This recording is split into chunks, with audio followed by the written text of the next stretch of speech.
Hey, what's going on, everybody? Kevin here. I just wanted to remind you all to like and subscribe to us on iTunes, Spotify, Google Play, wherever else you get your podcasts. You know, um, we're going to be talking about Money in the Bank 2019. It's quite an interesting show. The booking has been weird, just everything's been weird, but I'm trying to enjoy the positives. We've got AJ Styles and Seth Rollins.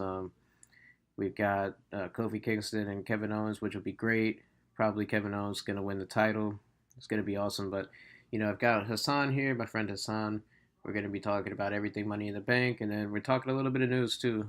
Some news stories. We didn't talk about everything, but we talked about like Goldberg and The Undertaker and a few other subjects. But yeah, hopefully you enjoy the show. 3 seconds. Yep. All right, we're live. All right, we're here. We're back. We've got Money in the Bank coming up, right? We're gonna be talking all about that.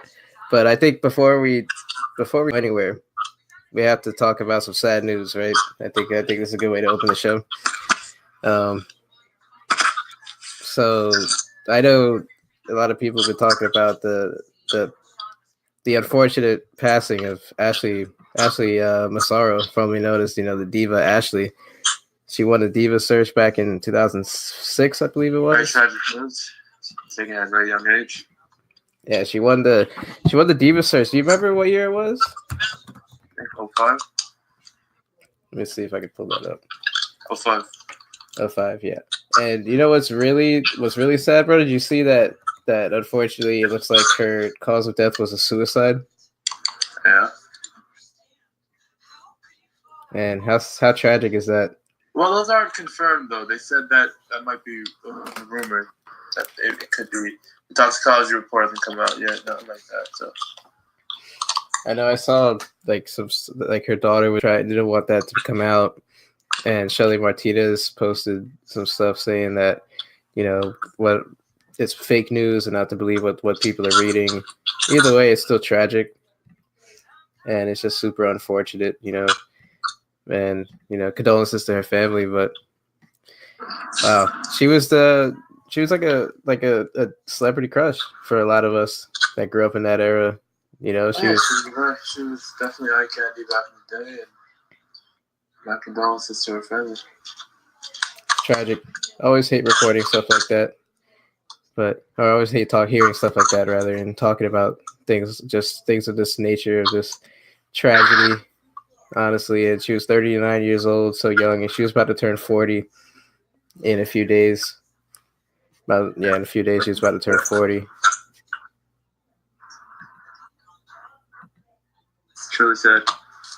But yeah, so we got Money in the Bank on the horizon. It's taking place Sunday. We're recording this on Friday night, early Saturday morning. You know what I noticed? I don't know if you noticed this, but WWE is actually back on television pay-per-view. I didn't know that. I thought they're just streaming exclusively on WWE Network. Yeah, this pay-per-view is actually available for purchase on DirecTV. Wow. And it's priced at $54.95. So back in my day, that was WrestleMania price. So wow. So we have not seen WWE on pay-per-view in about 4 years. That's just crazy to me. I'm confused. Like, what does this mean for the network? Are they slowly gonna get rid of pay-per-view? Maybe they're just doing the thing for direct TV consumers. They're just switching stuff up. Maybe I wouldn't think too deep into it.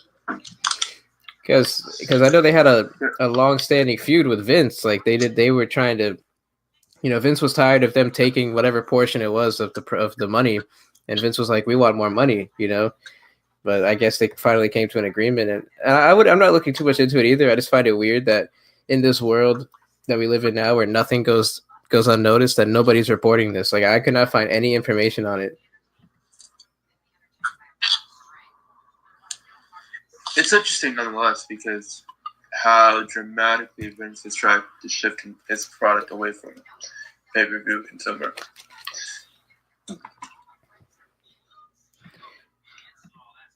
Yeah, like. But nonetheless, I'm excited about the card though. Huh? Nonetheless, though, I'm excited about the card though. Yeah. Let's get into it. What match are you excited for the most before we do a full breakdown? What match are you really looking forward to? I think the obvious AJ, Seth Rollins. Looking for them to steal the show. I think they have a pretty good chance to, but it's going to be tough because the men's Money in the Bank match is loaded with talent. Yeah, but it's been a while since I've seen a really good Money in the Bank ladder match where it doesn't look choreographed. Yeah, I think this is going to be no exception. I'm sure this will look just as choreographed as all the others. Like 21, I love the first one because that looks so natural. Yeah, I mean, it felt natural. It was the first of its kind, and I think it really hurts it that they have Money in the Bank as a pay-per-view. You know, I think we talked about this a little bit briefly. It's just, it kind of waters it down because... Yeah, the uniqueness of it and, just the mystery of it goes away. I know. I was never a fan of them making it a pay-per-view. And it's kind of a theme. Like, we have the Hell in a Cell pay-per-view where, you have to have a Hell in a Cell match in October. Like, Hell in a Cell matches don't feel important. Like, it was like the big blow-off of a feud. And the Money in the Bank was like one of the big attractions of WrestleMania. Big attractions, and it gave the guys who had nothing to do, it gave them something very important to do. Right. Like, instead of having, 20 matches on a WrestleMania card, they could cut out 3 of those and put everybody in a Money in the Bank match and leave a memorable performance as well. But I don't know. We're not in charge of that. Obviously, they know what they're doing at WWE, right? So they keep doing it. We just watch this stuff. We don't book it. Yeah, we just watch it. But let's talk about the card. Let's look at it from top to bottom. You've got the pre-show match is Mr. Daniel Bryan and Rowan versus the Usos. I don't even know what the fuck to say about that. You're kidding me. That's the pre-show? That's the pre-show, yeah. My guess is that they don't want to rush Daniel Bryan back into a heavy hitting match. So I assume Rowan's going to do most of the heavy lifting here. I'm not sure why they're facing the Usos though. I didn't catch Raw. I don't remember. I don't have a problem with the match. I just have a problem with placement because I think Daniel Bryan and the Usos together in a good match material right there. But I don't understand why they're the pre-show. Daniel Bryan should never be the pre-show, in my opinion. I don't have a problem with the match either. I'm just not sure why they're facing the Usos. I don't know what transpired in the storylines, Well, I think they just needed something for the Usos to stay relevant. But as I said before, the Usos re-signed. They have nothing left to do creatively in WWE. Yeah, they don't. But I guess they're here. I mean, they're here to stay, right? Yes. If there's any 3 guys that could make chicken salad out of chicken shit, it's the Usos are doing it right. Oh, this is how we got here. So on the Go Home SmackDown, it was the Bryan and Rowan won the titles, and then after the Hardys vacated, and then Daniel Bryan, Rowan, Shane McMahon, and Elias were beating up Reigns and The Miz, and then the Usos made the save. So that's why we're here. That's why we're here. The beauty of the wild card. Yes. I guess. So I guess the Usos, they're Raw, right? Yes. And Shane is both because he runs the he's the authority. And Elias is SmackDown, I think, and The Miz is Raw. I don't know what's going on. I can't keep up with it. It doesn't make sense. SmackDown, Miz is Raw. You were correct. Huh. Yeah, this has been kind of interesting the way this feud has been booked. Like one week on Raw, Bobby Lashley and Elias is beating up Roman Reigns, and then the next week it's Rowan and Bryan. So I don't really know what the hell is going on. WCW Monday Night Raw. Yeah, and this is what would happen, right? If WCW had won the Monday Night War, right? At this point, I wouldn't be surprised, folks, if your new world champion is Jeff Jarrett. Oh God, that would be awesome. Ain't I right? We're just a bunch of slap nuts.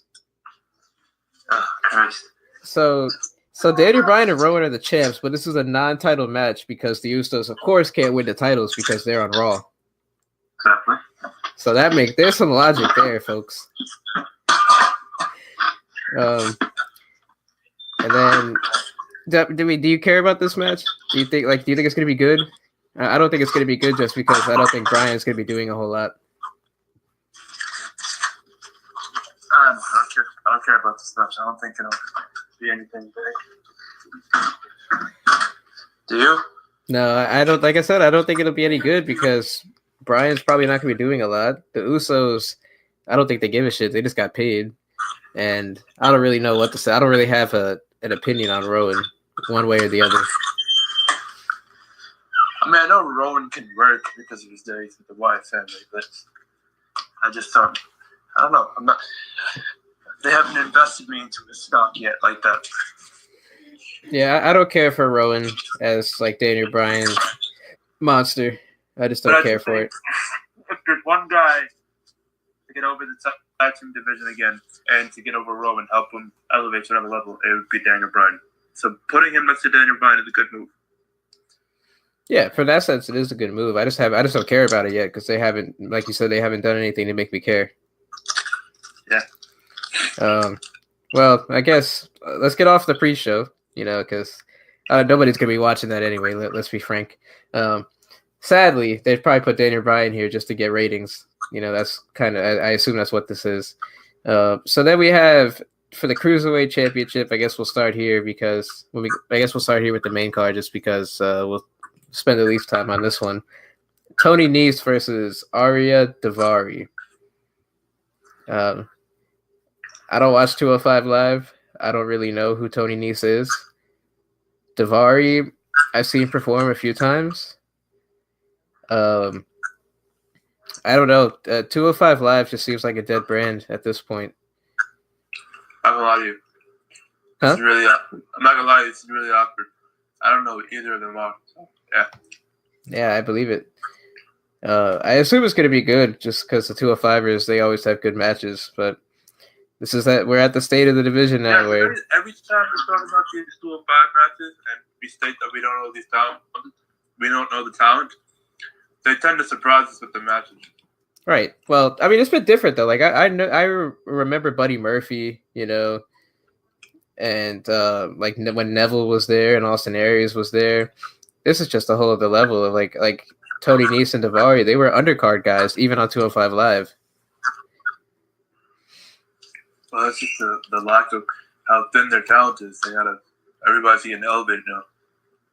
Exactly. Tony Nese has the look though. He's got the look from what I can see here. I think the match will be fine. I don't really know what else to say outside of that. I have him retaining though, because he just won the title. I don't think that means anything in this hot potato land in 205 Live. No, but in 205 Live they have been carefully booking the title because Buddy Murphy held it for a while. Yeah, I guess we'll see. I would say he's going to retain too. I don't think they see Daivari as title material. I don't think they see him that way. They really don't have any challengers for him either, so I'm curious to see. I assume Kushida will go over there once he's done in NXT. So then we got Samoa Joe and Rey Mysterio for the U.S. title. This feud has been going on for what, like 5 months now? No, only a month. Yeah, didn't they feud going into WrestleMania? They didn't have an official match till Mania. Yeah, but they were feuding though. Yeah, causing each other's attacks and stuff. Yeah. Yeah, they haven't had a proper full-length match yet. Right. And then we had Joe get in Rey Mysterio's son Dominic's face, who just signed a contract with WWE. Did he really? Yes, he did. He's going to be reporting to the Performance Center. So, we saw Samoa Joe get in his face and say that, Rey is not his papi and ode to Eddie Guerrero. But I don't know what to expect from this one. I mean, Rey was hurt going into WrestleMania, so I assume he's better now. I think this is a good match for two guys that they clearly don't have anything else better to do. I think Joe is going to keep the title here, though. But I mean, what do you think? I think Joe's gonna win based off the speculation of who I've heard they have competing with next. And at this point, Ray is just, no disrespect, but he's just advanced for talent at the point. What rumors have you seen? Who's Joe going to feud with next? Oh, Bray Wyatt. He's going to feud with Bray Wyatt. So Bray is going to take his new character into Samoa Joe and feud with Samoa Joe. I think that'll be pretty good. The promos will be good there. I'm not sure what to do with Ray though. Like, where does Ray go from here? You know, like probably just off TV. He'll come back for once matches every now and then, right? I think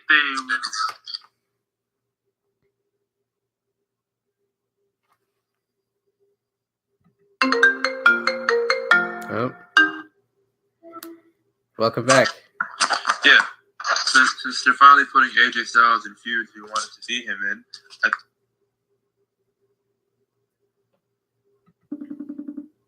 We keep losing him. Darn it. Sorry about that. There we go. I think we might see Samoa Joe and AJ Styles feud in the summer. I mean, AJ Styles and Rey Mysterio feud in the summer.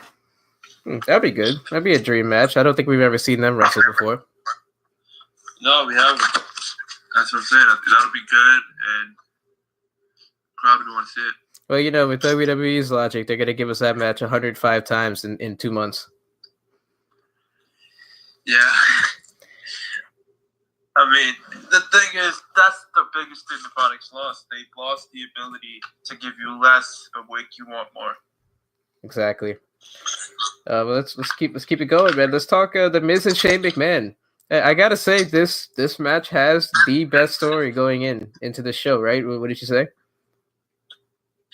It feels most personal, and it feels like it has the most investment. Yeah, it's gonna be in a steel cage, so that's something special, something different. It's interesting that we have two gimmick matches or 3 gimmick matches on the same card, and that they would throw a steel cage in there while they have 2 ladder matches on the same card. It's a little interesting, but this feud definitely needed something different. Just on the basis of how personal it's been, I think it needs more than a one-on-one match. Who do you have going over? I don't know. I don't think it matters, really. I mean, we might get another non-finish, or like not a non-finish, but like similar to how WrestleMania was portrayed, where, you know, both guys will tie or something, or Shane or The Miz will be cost a match by Bobby Lashley or something. I could see something like that happening. They seem to put so much stock into The Miz being a babyface now. I think he needs a big win as a babyface, and I think he should ultimately end up winning this feud. But what's the end game though from this feud? Like, where does this go after this match? I mean, that's the case with a lot of these talents now. A lot of their feuds, like, what's the end game? What's next? That's the fluster of confusion. I think for Miz, it would be. I'd love to see The Miz back in the upper echelon, mix with the talent, and get another push. I just think he's entertaining as hell. Yeah, I do too. And the guy's really paid his dues. He's really, really paid his dues. I think a match with a McMahon is about as big as it can get, right? Anytime you're involved with the McMahons in a feud, it automatically boosts your stock. You are automatically in the biggest realms of relevancy, and you're elevated to another level. So I think being in any feud with the McMahons is a good thing. Look what it did for Kevin Owens when in that brief moment he was with the McMahons. Oh, it did so much for Kevin Owens. Yeah. Do you like Shane as the typical cookie cutter heel? You know, where he's doing the classic authority heel and he's making fun of the city they're in. Do you like it, or do you think that feels kind of awkward for Shane? I like bratty, spoiled rich brat, heel Shane McMahon back in the 90s, where he'd have people try to chase him and kick his ass. Yeah, that's the heel Shane that I love too. This cookie cutter heel Shane just doesn't do it for me. It feels forced. It feels like he's not really into it. It doesn't. It's not the heel Shane that I love.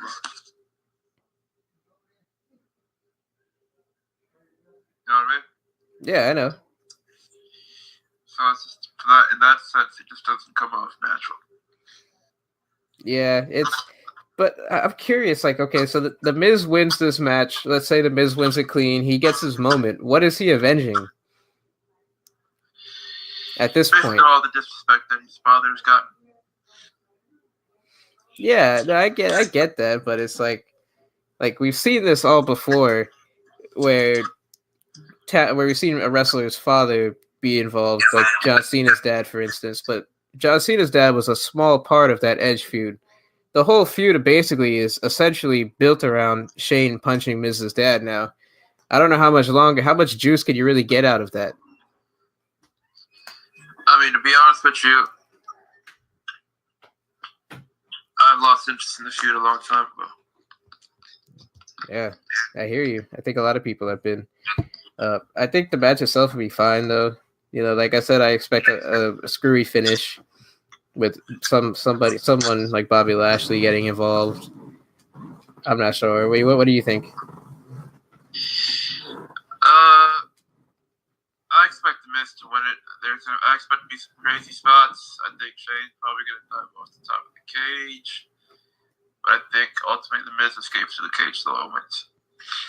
Yep, sounds good. So we got Roman Reigns and Elias. I got nothing. They're clearly trying to just ease Roman back into in-ring action, as you can tell by his opponents. I got Roman winning. Not a very big Impact feud you want to see Roman in, but clearly a Roman winning. Yeah, I think it's evident.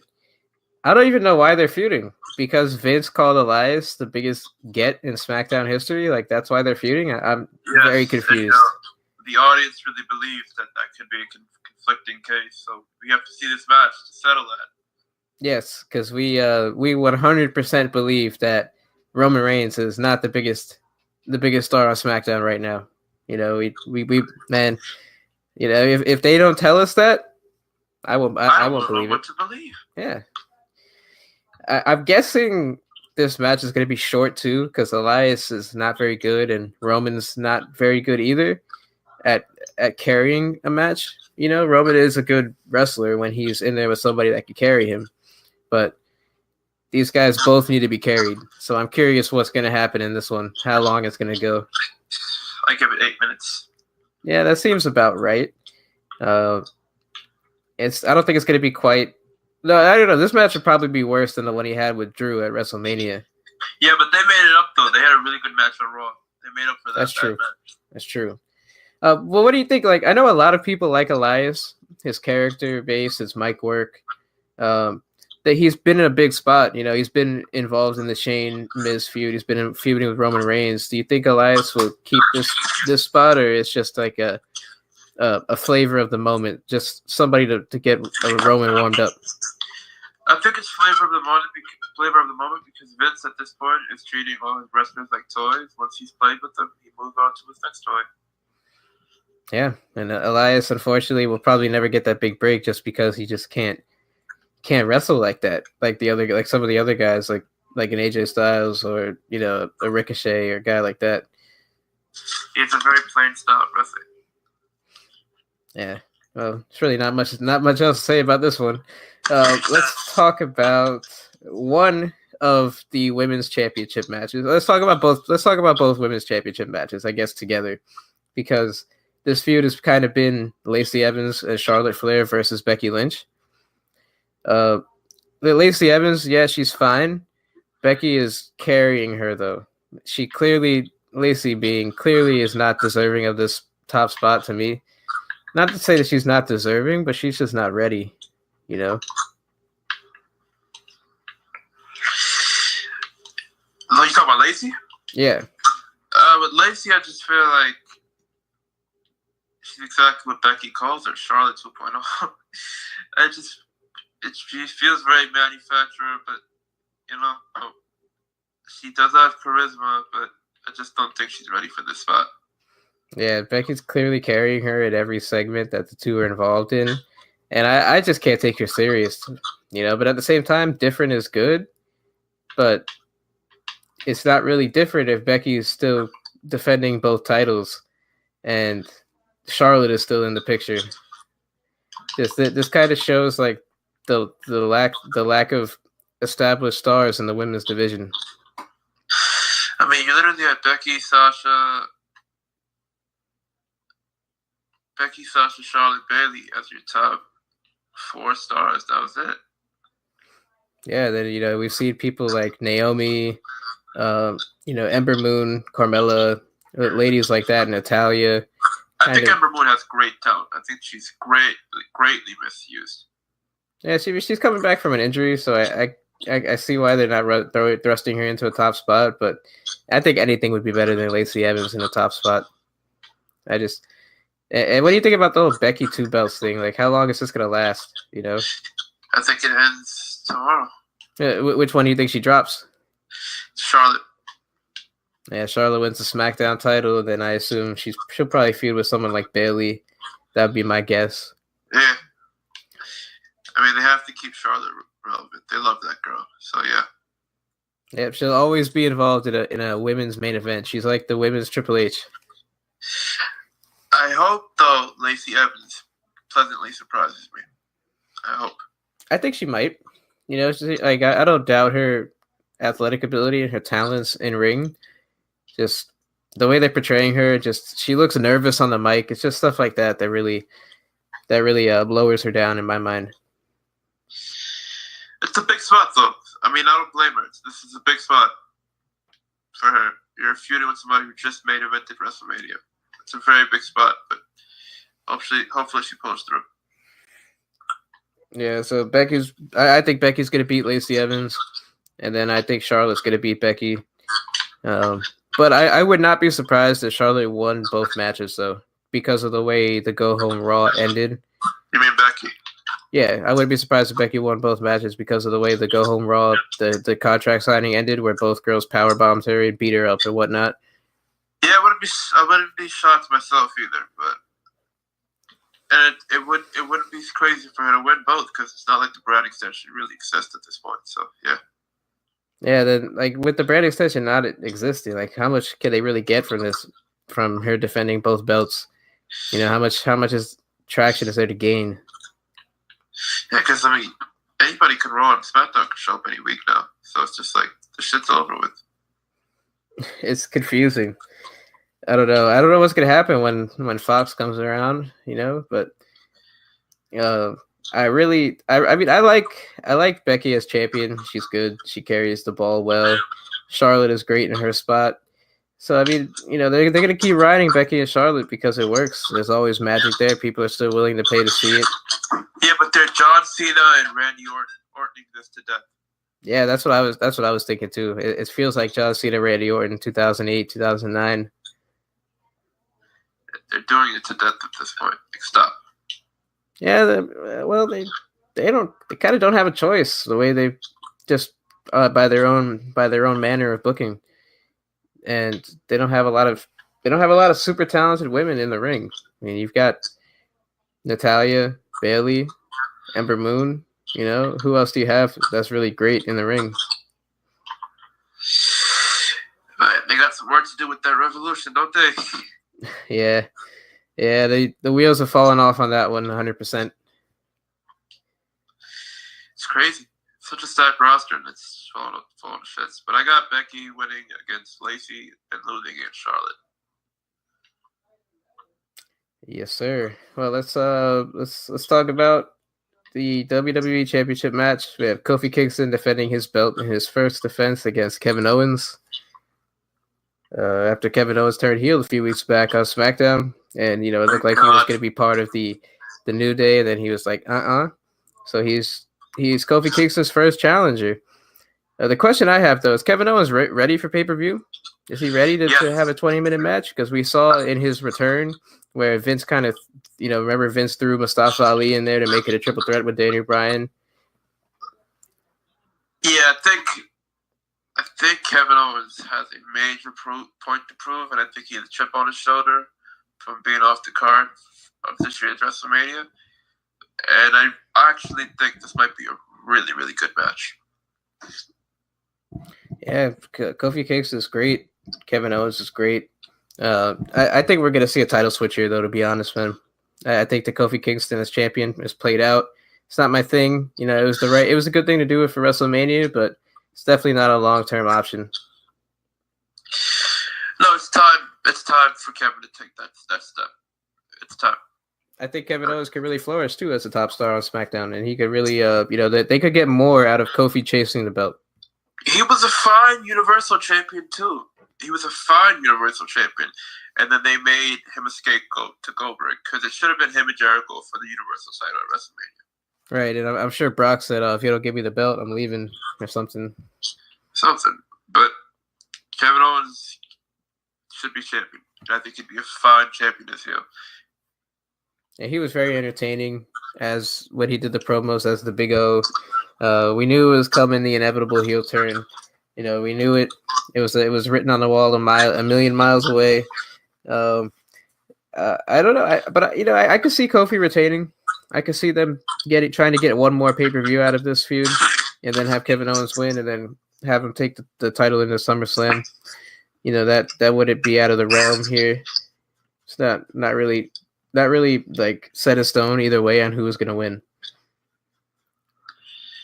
Yeah, but it just feels like Kevin Owens winning this thing. I'd like to see him as champ. I'd love to see it. I love Kofi, but it's really hard to take Kofi serious after years and years of being a mid-carder and doing the whole New Day stuff, like where they're just twerking and throwing pancakes, and it's like a party, and I don't know, parties don't last, right? Every party's gotta have a party crasher, right?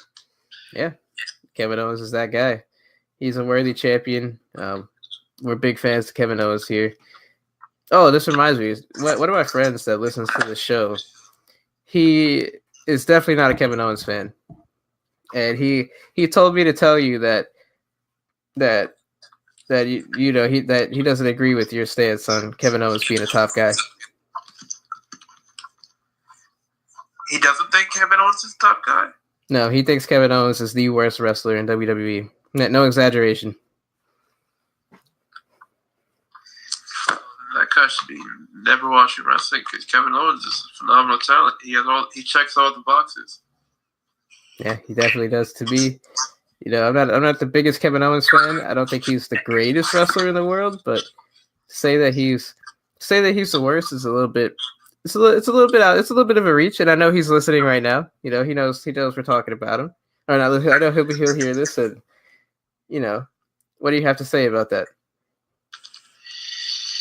I'm sorry, I'm on the Kevin Owens vote for life. That nigga is money to me.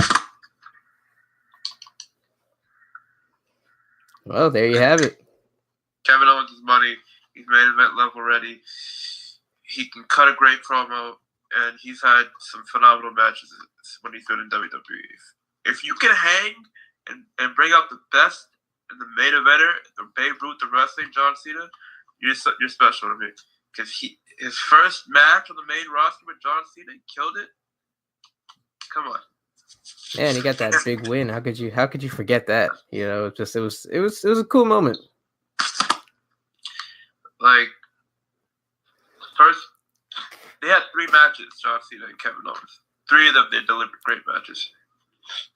Yeah, Cena was at that point, too, in his career where he could have a good match with a broomstick. I really think those string of great matches Cena was having, it really went to another level when he faced Kevin Owens. Yeah, then it just continued when he faced AJ Styles. And he was on a tear at that point. Yeah. Do you think we'll ever see Cena back? You think he's done? I think we should see him back, but WWE is so bad at utilizing talents, part-time talent. That used to be one of their strong suits, where they were really good at utilizing part-time talent. Now they really suck at it. But it has to be the right feud, the right situation. Because I really do think John still has something left, and he still wants to do it. Yeah, he still wants to do it, and a lot of part-timers will be at the Super Showdown, but it's clear that he won't be there because he's not gonna the movie producers in Hollywood that he works with, they're like, you ain't going to Saudi Arabia, boy. It also just feels like they've moved on from him. I think they had no choice. I mean, the writing is on the wall that he's going to make the transition to Hollywood. So I think they really had no choice. You can't hang around and hope Cena's going to be there forever. Yeah, I really don't know if he'll be wrestling next year's WrestleMania. I really don't know.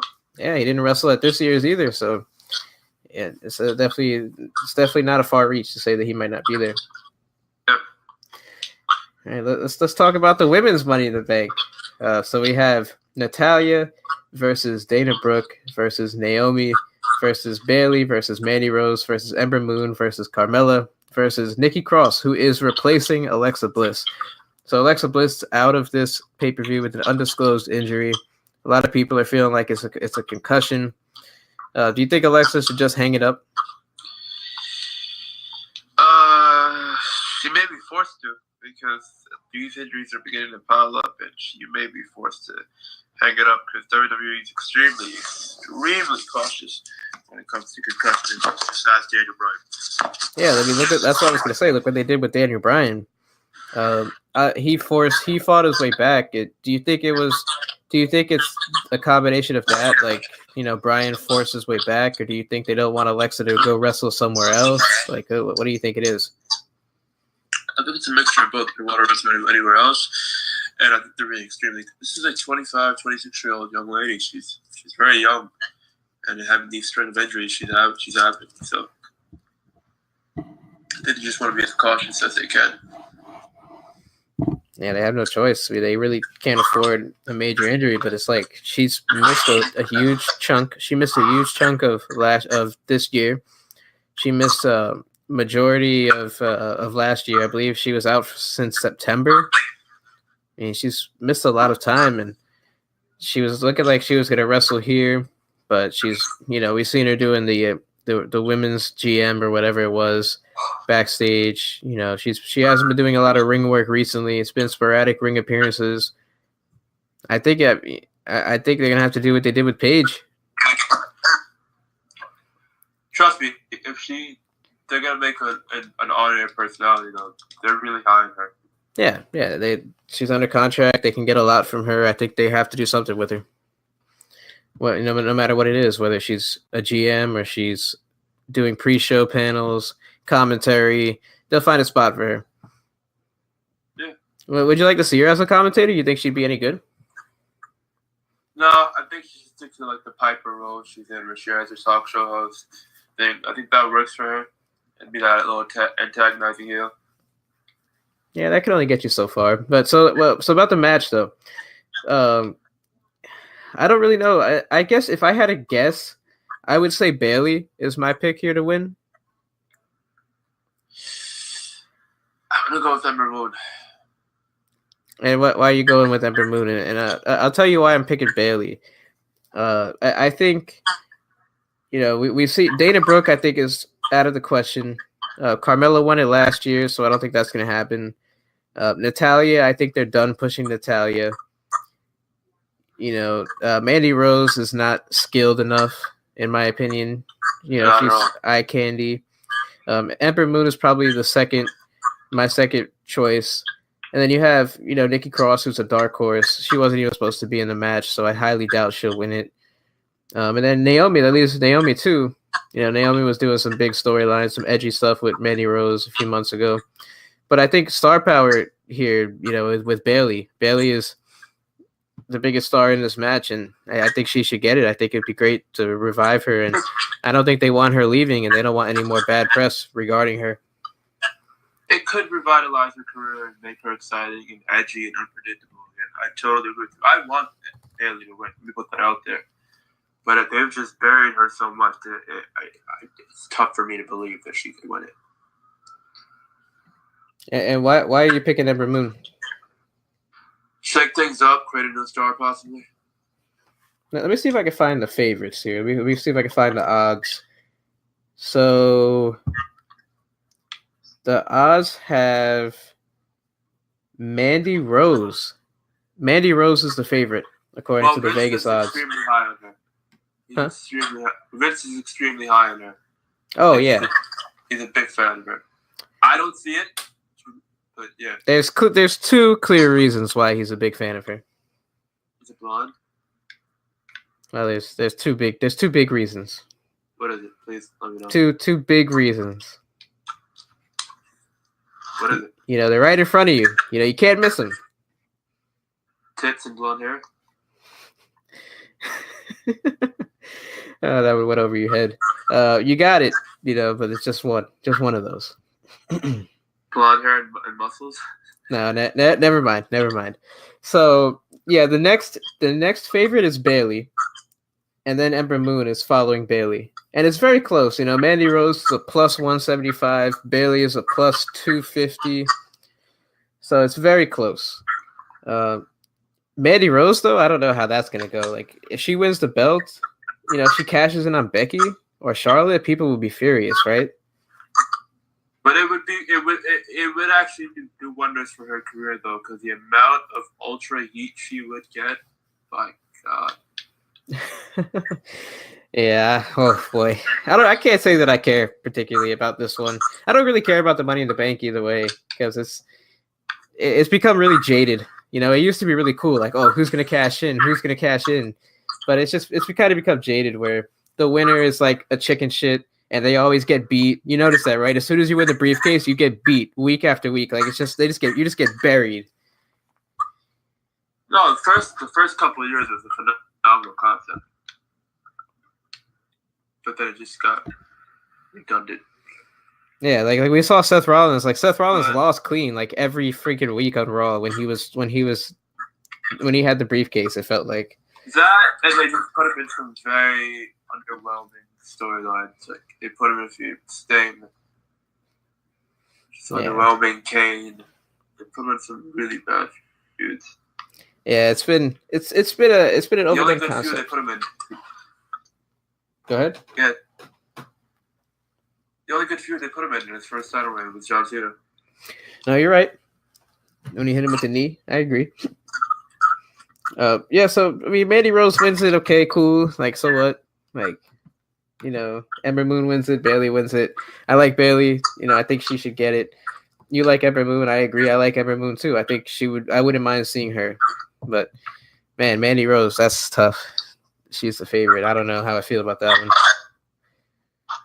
Yeah, I don't know how I feel about it either, bro.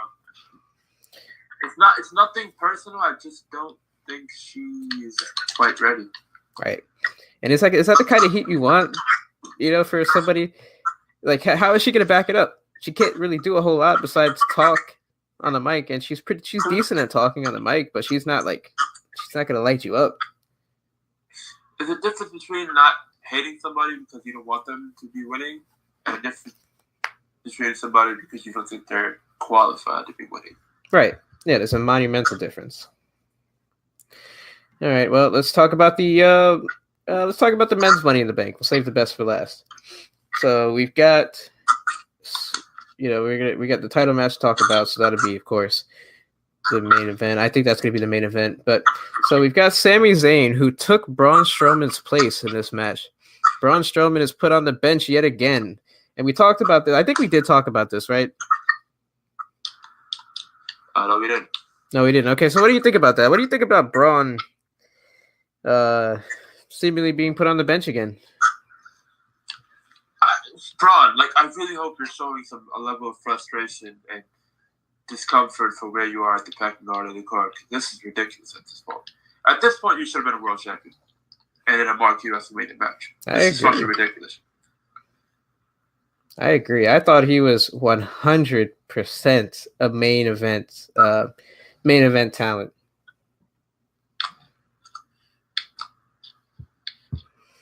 I don't understand. You know, I don't understand what the issue, like why he's not like treated better. I'm very confused. He's extremely skilled for a big man. I don't understand. He organically got over with the crowd.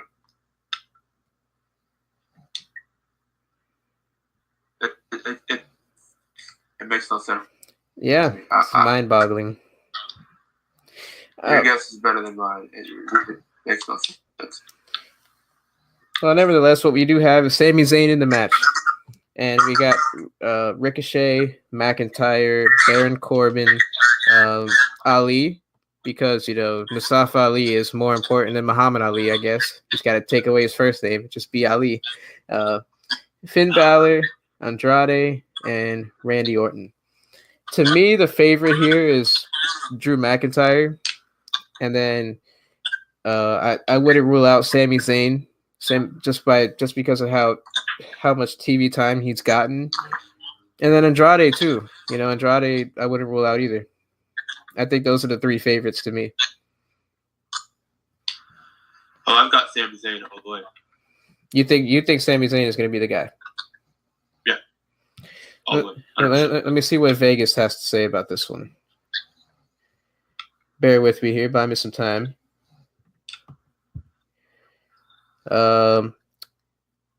They have Drew McIntyre as the favorite. Drew McIntyre is a -150. Andrade is a +250.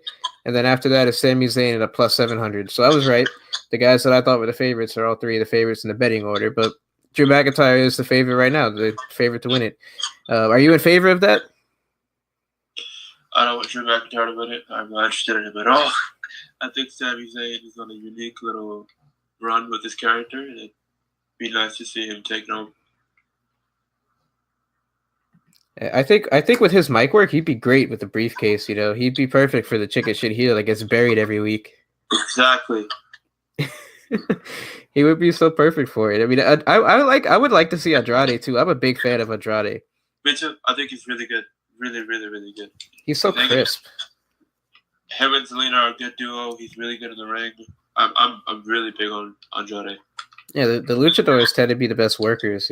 No surprise, but it's in their blood. Yeah, it's definitely there. But sadly, I do think it's going to be Drew McIntyre. I think they're going to finally give him the spot. That would be my prediction. I think it's going to happen. I'm sticking with Sami. I got a gut feeling about Sami Zayn. I think they're going to go McIntyre, and then they're going to have him hold on to the briefcase for a little while. He'll probably cash in on Brock once Brock wins the title back in Saudi Arabia from Seth Rollins. And then he'll just hand the title off to AJ Styles. You think AJ Styles is going to win again? Yeah, AJ would get the belt before the end of the year. I got Sami winning. I think Sami might go on a tear as a heel. Yeah, Sami would be great. I was really high on Sami, and then after they did that corny ass segment with Baron, I was like, okay, this is where they see. I mean, not with Baron, with Braun. This is where they have Sami just doing corny stuff. Yeah, I used to be a big fan of him back in the NXT days. I'm still a big fan of him. I don't know. Like when you see someone get booked in that scenario where they're doing like childish stuff, you already know that they don't see it. That Vince doesn't see him in that light, I know. Yeah, I think the match would be off the chain though. You got a lot of talent: Sami Zayn, Ricochet, Andrade, Finn Balor, Mustafa Ali. Like those 6 names right there, or 5 names right there. That's gonna be crazy. There's gonna be a lot of crazy spots in this. It has the potential to be a very, very good match. You have some very talented aerial workers in the ring. Yeah, and then you have good bases in Corbin, Randy Orton, and McIntyre. I think this is gonna be fun. We're gonna see Ricochet do some crazy stuff, bro. Like, just imagine what Ricochet is gonna do. His athleticism is amazing. He'll be flying off ladders, just doing. He'll be doing stuff like Shelton Benjamin used to do, but to another notch. I mean, Shelton was breathtakingly athletic to me. The shit he would do. Yeah, and I think Ricochet is just that much better. It's gonna be interesting. It really is. And now the moment we've all been waiting for. Seth Rollins versus AJ Styles for the Universal Championship. It's the match that fans have been wanting to see. Fans alike, like you and I, have been wanting to see since the moment AJ Styles walked in the door at WWE. 3 years later, we finally get it. And I think it's going to live up to the hype. This is going to be really good. I mean, the way they've already marketed the feud with the vignette videos, which is fantastic. I think they're going to kill it. Yeah, the vignettes have really been the saving day of this feud. The vignettes have just been really well done, and they feel dark, and they're very good. I do think Rollins will keep his belt. I don't. Oh, yeah. I think Rollins is winning 100%. I'm curious if they're gonna have AJ lose clean though. Probably because they have AJ lose clean a lot of times. Yeah, they do, but you never know. Sometimes Vince might be in a mood where he's like, "Ah, pal, we're gonna screw him, pal," or something. I do think AJ will full blown turn heel though. I really hope so, because AJ Styles as a heel is really, really fun. Now, would you be surprised if we got a swerve, bro? And they had Seth Rollins turn heel? No, I think they're fully in and all the way invested as with Seth Rollins as babyface going forward. Well, see, it's funny that you mentioned that too, because these have been the two hottest babyfaces on each show on Raw and SmackDown for the better part of last year. These two guys were the babyface of their respective brands. Yeah, they carried their shows. And it's kind of interesting to see them be put in the same spot. There's a lot of ways this thing could go. Like AJ could lose and then kind of hover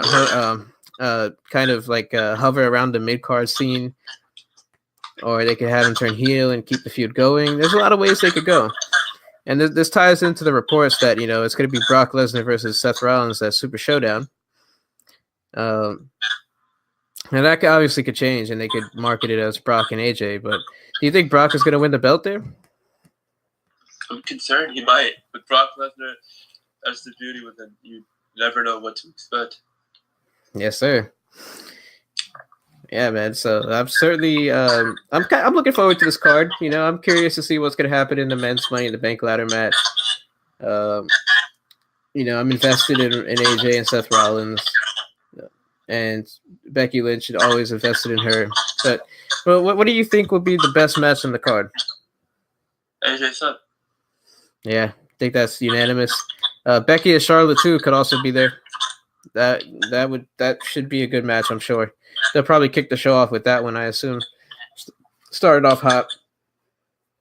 Probably, but I know AJ Styles most of the time delivers on a big match. So, yeah. AJ never has a bad match. Rollins never has a bad match, so it's could be one for the ages. But I want to talk about a news story real quick before we get off here. Yeah. Jump from one pay-per-view to another pay-per-view. So did you see that AEW is going to be? Oh no, I know you saw. Sorry, but AEW is going to be airing on Bleacher Report and television providers. Did you see the price for it? No, I didn't see the price. What's the price? Price is $49.99 for AEW's Double or Nothing. Do you think that's a fair price? Yeah, I mean today's economy and what they're charging for pay-per-views, that's not entirely bad. No, it's not bad.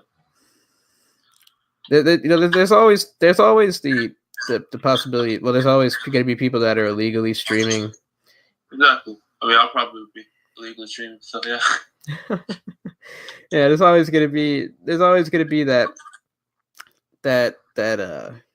whatever that crowd that illegally streams. But there's also going to be a ton of people that will buy the pay-per-view solely just to support the company, to make sure that they rise up and become a competition for WWE. I mean, dude, their second show is already sold out. Yeah, the one in Jacksonville, right? Yeah. Yeah, I'm actually going to that show, man. I got tickets. All in, sold out. Fucking this, sold out. Like, they're on to something. Yeah, I already got tickets for their show in Jacksonville. I can't wait. It should be a time, bro. It should be an amazing time. They have really brought an exciting time back to wrestling. Yeah, it's gonna be cool. It's a lot smaller venue. It's a 5,000 seat venue for the Jacksonville show. The only match announced, I believe, is Kenny Omega's match. But yeah, so I think it's gonna be a big deal. But what do you think about Bleacher Report being the streaming home, though? I mean, that's really impressive. Bleacher Report's a pretty big name, and they locked down TNT as well. They're really showing that there's heavy interest in the company, and they're doing things very uniquely. The way they're even promoting the pay-per-view is unique too with the YouTube series. Yeah, you mentioned TNT, and I'm gonna talk about that in a second, but I want to focus on Bleacher Report for a minute. How big of a deal is that? Because Bleacher Report is next to ESPN. They're the biggest sports journalism, whatever you want to call it, application website in the world, next to ESPN. Dude, it's a big deal. That's what I'm saying. That it shows that they're moving. They're making waves, and people are really keeping their eye open on their product. Yeah, and it's a legitimate sports journalism company that carries legitimate sports. Now it's going to have a pro wrestling company on there too, and it's just a bigger deal. It's just a big deal. It's almost as big as them getting on ESPN. And I think this will really help Bleacher Report streaming, because right now they do soccer games, they do some NBA games, but they're going to have a lot of people checking out their streaming service now. A whole new wave of people. Add more eyeballs to both products, and I think it's a phenomenal move for both companies. Yeah, and let's talk about the TV deal. They finally announced AEW finally announced their TV deal with TNT. So Turner is back in the wrestling business, as they tweeted immediately after the announcement. Are you excited to have another back in company? the wrestling business? Yes, it's a great move for them. Kudos to the Bucks and everybody else involved. I'm really excited. It's going to be live. It's great for them. It's great for them. It's great for the business. More competition. Yeah. Well, what night do you think they're going to air on? I heard it's either Tuesday or Wednesday. Yeah, I think Tuesday makes a lot of sense. You think it's going to be live? I think it's going to be live, yes. Wow, that's crazy. So we're going to have another live TV, another live wrestling TV show, and I'm super excited. And I think we finally get an alternative, bro. Yeah, we get an alternative. That's really what Tony Khan has been focusing on in his interviews. He's like, this is going to be something completely different than WWE. They're not going to try to be WWE. They're going to be AEW, and it's going to be an alternative. It's going to be a true alternative. It's not going to be TNA, where TNA was just trying to be WWE, and it's not going to be Ring of Honor, where Ring of Honor's too afraid to take a risk and go for it all. But I mean, dude, I'm excited.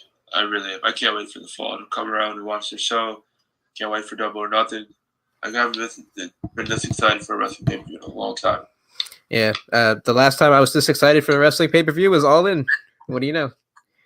Yeah, I mean, there's something about these guys that they have a huge following already. Yeah, the YouTube channel's big. They got a lot of talent. Just talent. I think talent is really what it is. You got Cody Rhodes, the Young Bucks, Kenny Omega. This is like our generation's Bret Hart, Stone Cold, Shawn Michaels,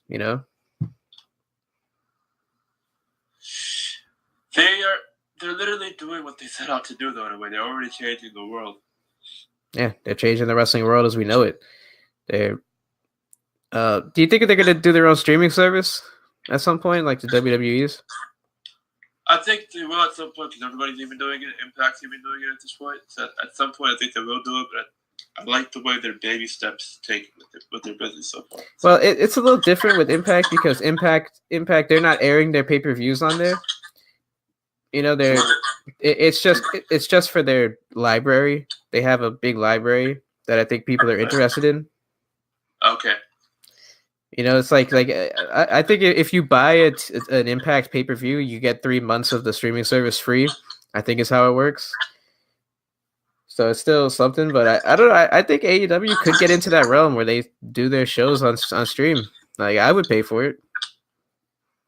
I mean, you can clearly see one of the missions of their company is to be so ahead of the curve that it's just,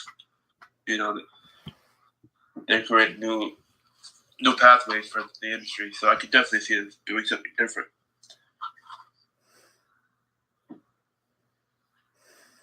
But streaming, at this point, everybody's streaming. Yes, sir. All right, in other news, got one more for you, actually. I'm sorry. All good. The mighty Goldberg has returned, and he is going to face The Undertaker in the main event of the Super Showdown. Wow, man, this is I was looking at my watch the other day, and I was like, does the year say 1999? Is that what my watch says? Like, am I 3 years old again? Like, what is going on? Huh? We're time traveling. Yeah, we're time traveled and we're back in the Monday Night Wars, and Goldberg has showed up on WWE TV and he speared the Undertaker, and they're gonna fight. I mean, I just don't know why we're doing this match. I don't know why we're doing this match. I mean, don't get me wrong, Taker looks to be in phenomenal shape. I'm sure Goldberg is getting in phenomenal shape ahead of this match, but for the life of me, I don't know why we're doing this match. I just don't. There's probably about 5 million reasons that were deposited in Goldberg and Undertaker's bank account. Oh yeah, their bank account is probably booming right now. The payday that they got for this thing, man. Come on, serious. Yeah, that's enough reasons. Hey, for 5 million reasons, I'll go to Saudi Arabia and fight Goldberg. I'm about it. Dude, that's Saudi money. I ain't no regular WWE paycheck. That's Saudi money. That's that oil money, man. Yeah, oil money. Wow, I don't even know what to say. Honestly, like, just thinking about this, it's unbelievable, bro. I mean, I just want to see the stare downs and the build just for nostalgia's sake, but yeah, I don't really have any expectations or anything like that for a few. Unbelievable. Can we talk about one more thing? Yeah. Lars Sullivan. He sucks. What was that? Like, I don't know, he sucks. He's boring. He's boring the hell out of me every time we go on TV. No, that's not what I'm talking about, bro. What? What happened? The racist rants? Yeah. He got fined $100,000. Holy shit. He should have been fired or suspended. Seriously, what did he say though? I'm trying to find the tweet. I don't think I can find them. What did he say? I mean, I couldn't find anything either myself, so I don't really know what it was. I mean, I'm gonna do some diving. $100,000, and apparently, did you see what Titus O'Neil said? That Lars apologized to him. I mean, listen. Even with Hogan, I say this: you can apologize all you want. It doesn't change what you said. Let me see. This was stuff that happened back in 2007 and 2013. That happened on a bodybuilding forum. Yeah, he was talking about shit. Yeah, he was coming at African Americans, Hispanics, Muslims. Yeah, typical racist white guy. Fucking bigots, bro. Oh, yeah, he said some crazy stuff, man. Oh my god.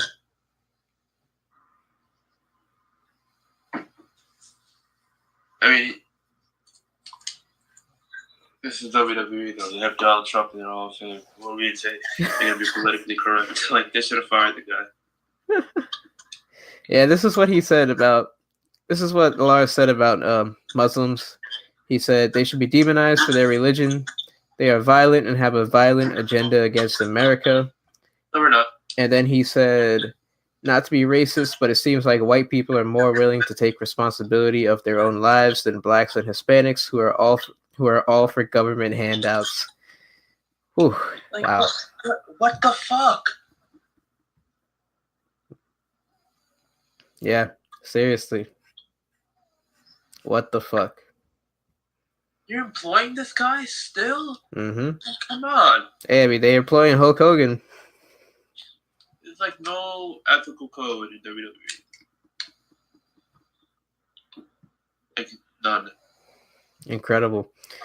He sounds like an old school Southern guy from the 60s and 70s. Where is he from? I don't know. Let me see. Let's see. He's from Colorado. Yeah, he's from Colorado. Okay, so I don't know much about Colorado, but shit, bro. I mean, it's 2019. Well, Colorado's super progressive. I mean, weed is legal there. They were the first state to legalize weed. Yeah.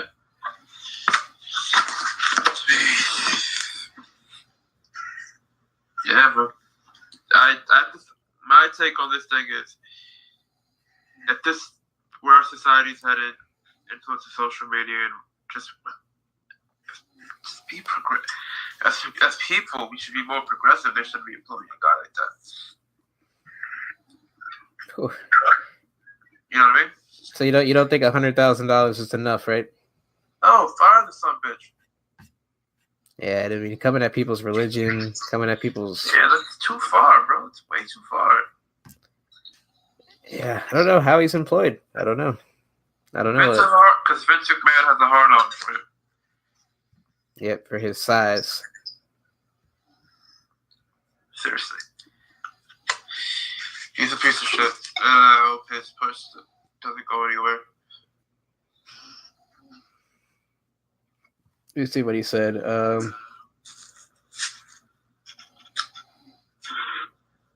Yeah. He also said there's a gray area when it comes to the definition of rape. What the fuck? Yeah, I know. What are you employing, Vince? Fire this piece of shit. Yeah, he's clearly an extremist of some sort, just judging from his comments. And he's in a physical business where if he doesn't like somebody that he's in the ring with, he could easily take liberties with him. You know, and I mean, it's a danger, right? I just don't feel like that type of behavior changes with I'm sorry. No, it doesn't. You can apologize till you're blue in the face, till your tongue falls off, whatever, but you're not going to change overnight. Big facts. Like Hogan, they literally just brought him back because he's a WWE legend, but he shouldn't have been brought back. Yeah, and he's Hulk Hogan. He's going to make money. They care about that money. He's going to make money with or without WWE. Yeah, they care about the money that WWE is going to make him, though. Or that he's going to make WWE. They care about that money. Exactly. Hey, well, I don't want to end this on a sour note, so I'm going to find something else to talk about.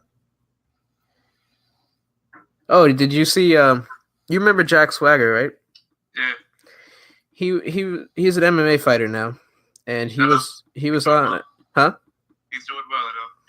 Yep, he was on ESPN on Ariel Helwani's show, and Ariel Helwani asked him about the possibility of him going to AEW, and do you know what his response was?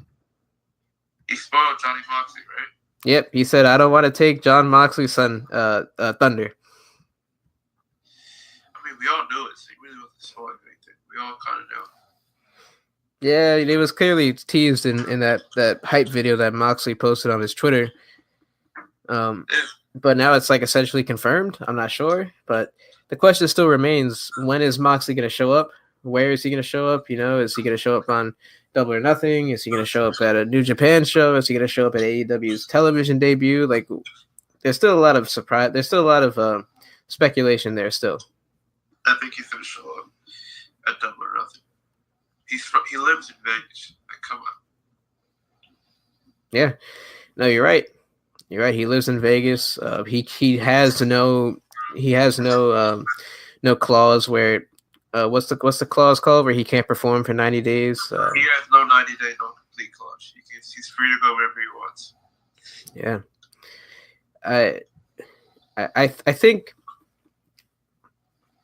think he'll be there. I would bet on it. No pun intended that he's going to be at Double or Nothing. I'm pretty sure he's going to be there. Yeah, Matt Jackson was interviewed too, and he also said you never know who you're going to see in Vegas. So he's just throwing fuel into the fire. But yeah, it's gonna be crazy. I can't wait for Double or Nothing. But same, brother. It's gonna be a great night. Yes, sir. All right, man. Well, thank you as always for doing this. No I know it's a little late night show, but hey, we got it done. Don't worry, I'm back. Yes, it was great. We'll be back next week. Yeah, we'll be back on Sunday to talk about the Money in the Bank post show. Most definitely, brother. It's It's gonna be a good one to break down. But yeah, so yeah, I'll talk to you soon.